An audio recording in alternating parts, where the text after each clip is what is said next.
नमस्कार। मैं Hariprasad Agarwal, associate professor इतिहास, राजकीय महाविद्यालय बहरोड, आपका इस वीडियो में पुनः स्वागत करता हूं।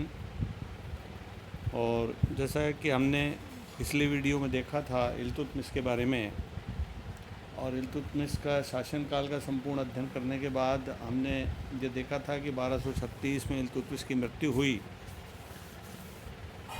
और उसकी मृत्यु से पूर्व उसने एक विशेष कार्य जो किया था अपने शासनकाल में ही, वो था अपने उत्तराधिकारी की नियुक्ति।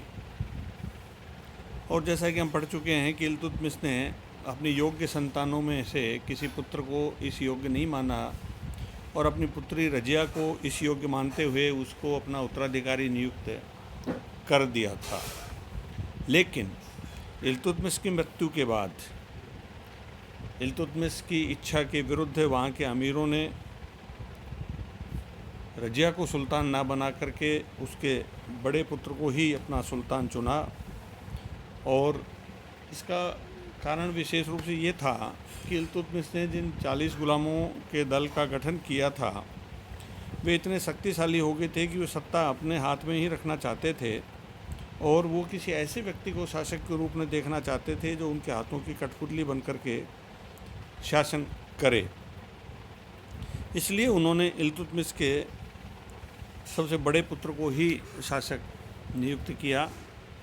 और इस तरह से इल्तुतमिश की मृत्यु के बाद 30 वर्षों तक उसके वंशजों ने दिल्ली सल्तनत पर शासन किया, किंतु इस काल में व्यवहार में सत्ता तुर्की अमीर वर्ग, विशेषकर 40 गुलामों के हाथ में ही संचालित रही।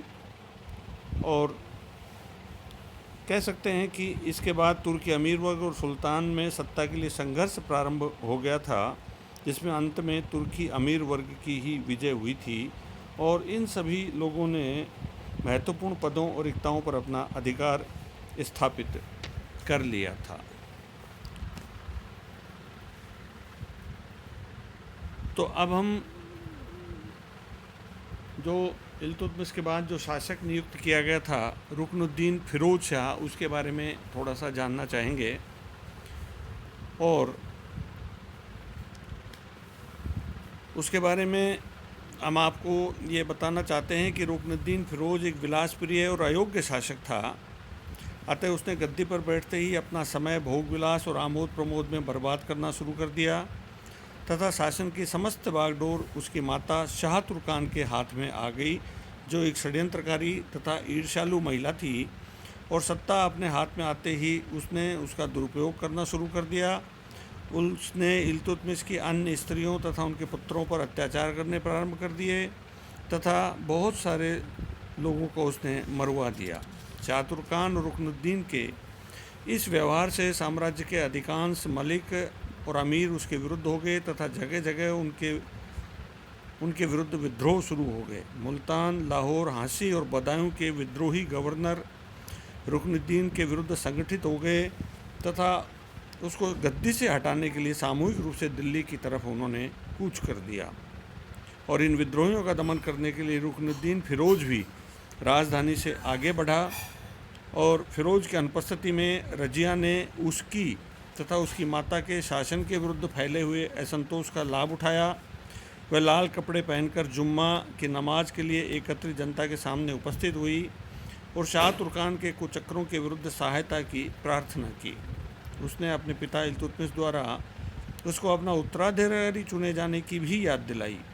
रजिया के इस कार्य की जनता पर अनुकूल प्रतिक्रिया हुई, और जनता ने उत्तेजित होकर के महल पर आक्रमण कर दिया और शाह तुर्कान को बंदी बना लिया। सेना तथा अमीर भी रजिया की ओर मिल गए, तथा रुकनुद्दीन फिरोज के लौटने से पहले ही उसका राज्यारोहण कर दिया, और दिल्ली लौटने पर फिरोज को भी बंदी बनाकर जेल में डाल दिया गया, जहां कुछ समय बाद उसकी मृत्यु हो गई। और इस प्रकार फिरोज ने कुल मिलाकर के 7 महीने तक ही शासन किया। अब इसके बाद रजिया सुल्तान का शासनकाल प्रारंभ होता है, और जिसने 1236 से लेकर 1240 तक संक्षिप्त समय में ही शासन किया था, लेकिन इतिहास में रजिया के शासनकाल का एक विशेष महत्व माना जाता है, और वो इसलिए कि रज़िया प्रथम नारी थी जिसने दिल्ली सल्तनत या सुल्तान के रूप में शासन किया था।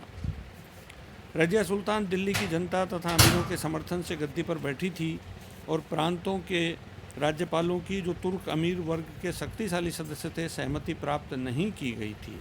अतः वे सिंहासनारोहण के समय से ही रज़िया के विरोधी हो गए थे और उसके गद्दी से हटा देने के लिए उन्हें दिल्ली पहुंचकर उसको घेर लिया। वजीर भी विरोधियों के साथ मिला हुआ था।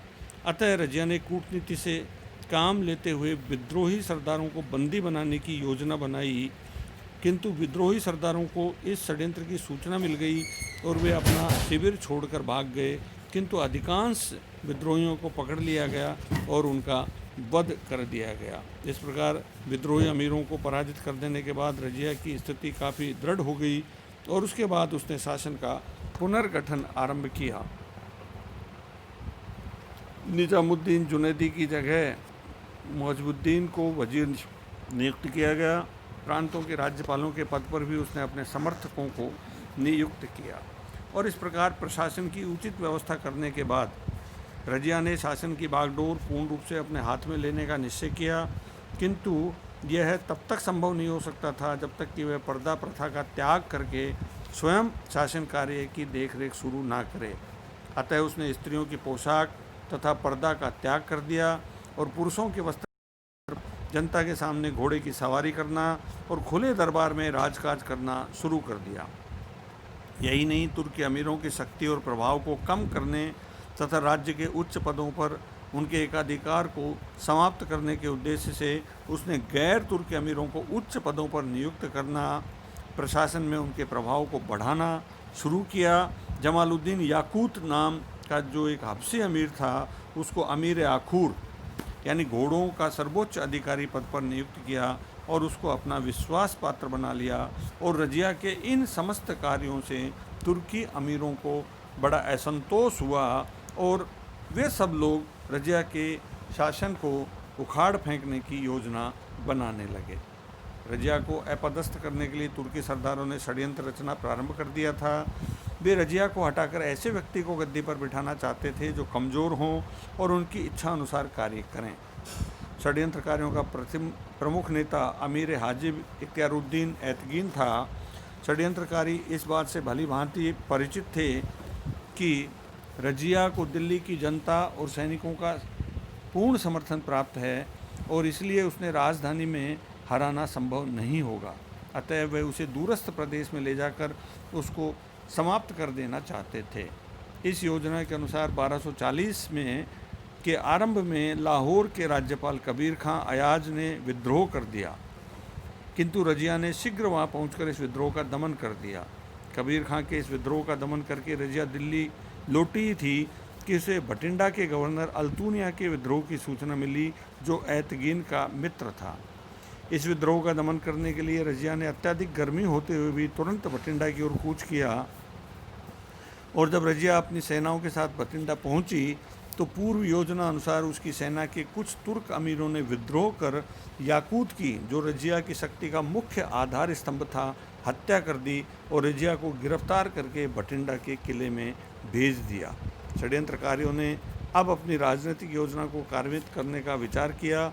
इल्तुतमिश के तीसरे पुत्र बहराम शाह को सुल्तान बनाने का निर्णय पहले ही किया जा चुका था, इसलिए रज़िया की गिरफ्तारी के समाचार मिलते ही दिल्ली स्थित तुर्क अमीरों ने उसे गद्दी पर बैठा दिया। मनाज के अनुसार रज़िया ने 3 वर्ष 6 माह और 6 दिन तक शासन किया और इस प्रकार ताज और तुर्की अमीरों के वर्ग के बीच सत्ता के लिए जो संघर्ष प्रारंभ हुआ था इल्तुतमिश की मृत्यु के बाद, उसे अंत में तुर्की अमीर वर्ग की ही विजय हुई। यानी अमीरों ने सुल्तान को अपदस्थ करके अपनी पसंद के आदमी को गद्दी पर बिठा करके अपनी सत्ता को प्रमुखता से स्थापित कर दिया।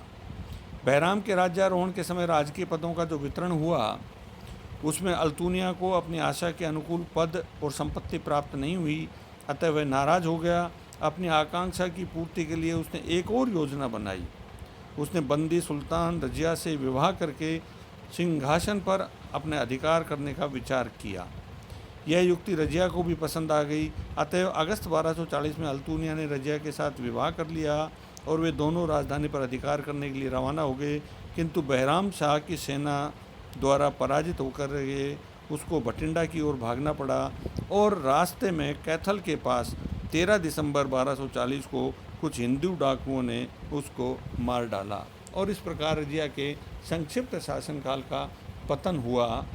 अगले वीडियो में हम रजिया का पतन क्यों हुआ, इसके पीछे क्या कारण रहे थे, इसका अध्ययन करेंगे। धन्यवाद।